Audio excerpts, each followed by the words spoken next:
Hello everyone, my name is KelSounds, and today I'm going to show you guys how to make this FX one-shot. And so yeah, pretty much the main thing that I did for this sound was I used parallel processing, and inside of each lane, inside of Snap Heap, I used a filter with some very narrow bandpass filters, and then at the end of the chain I added a saturator. Then of course after that I just did a little bit of processing, added some reverb with a convolver, and that's pretty much the main sound. But we're going to go ahead and create this from scratch. So I'm going to go ahead and insert a MIDI track, drag and drop some MIDI, have it set at F0. Then I have my face plant here. I'm going to go ahead and turn off or get rid of the modulators down here. I'm going to turn on my optional cut, which is just a high pass filter at around, I'm going to set it to 300 Hertz. And then yeah, let's just dive right in. So this is the sound.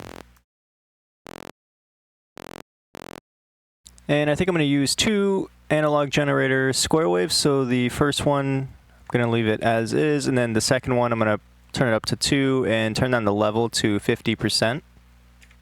And then now I'm going to add our snap heap. Inside of here, do parallel processing for each lane except for the very last one.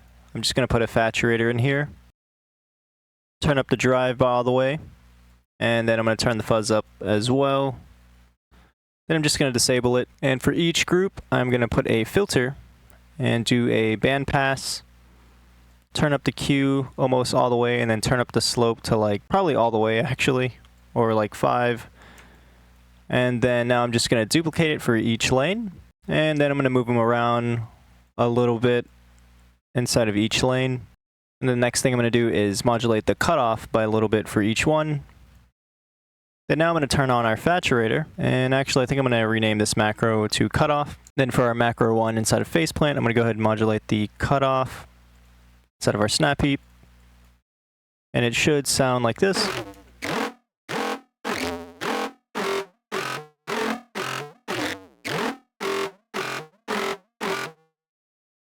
I also might just come in here and tweak a few of the settings inside of the cutoff for each filter.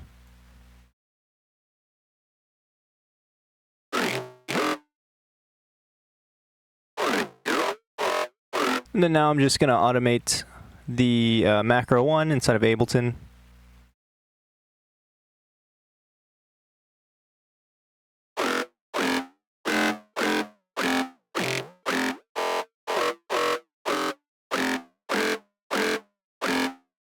I also went ahead and added a disperse after the snap heap effect, just because I like the way disperse sounds. And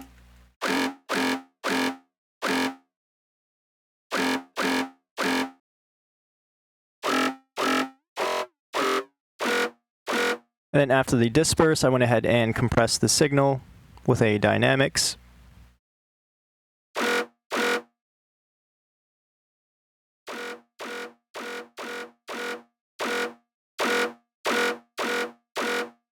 Then after that, I went ahead and added a snap heap and did more parallel processing. This time I added a convolver and a high pass filter. And for the convolver, I always like using the first impulse response. I turn up the feedback by quite a bit, and I turn up the tone by quite a bit as well. Then I'm just going to lower down the gain inside of my first parallel bus here. So it should sound like this.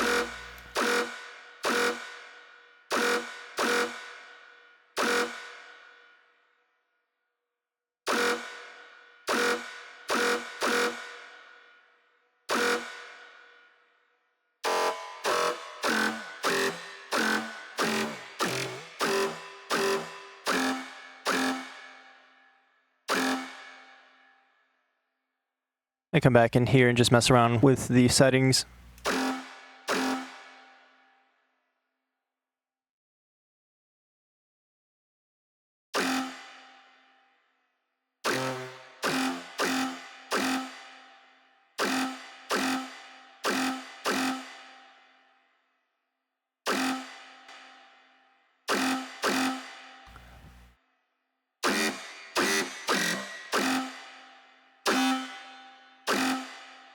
And then the next thing that I went ahead and did was added a sub. So I'm just going to grab a new group, call this sub, grab an analog generator, and turn this into a sine wave, do a little bit of saturation or distortion with a distortion snap-in.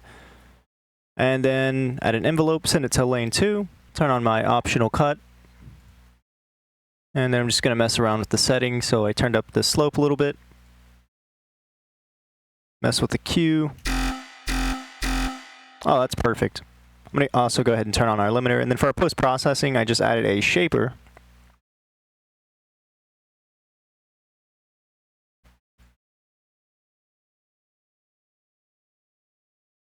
Turn up the drive by quite a bit. Then the mix, I just dialed back down.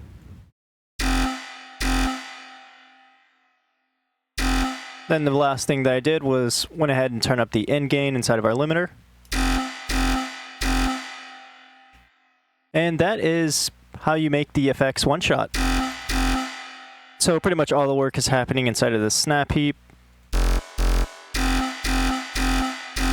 And yeah, I just thought it'd be pretty cool to show you guys that. And then of course you can always open up these analog generators and mess with the harmonics.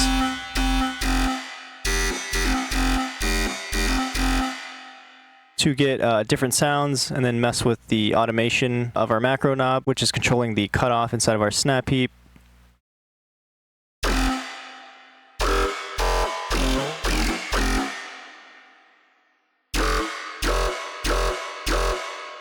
Kind of sounds like a growl.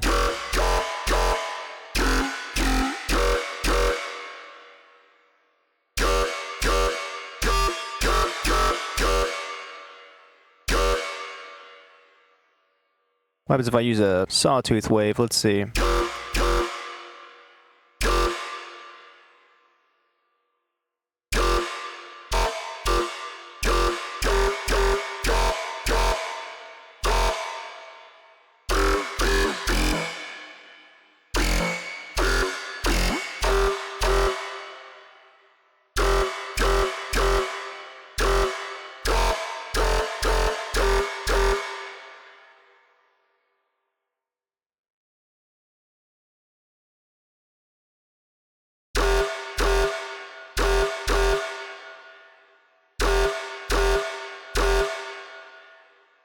And yeah, that is how you make the sound. I hope you guys enjoyed, and I will see you in the next one. Adios.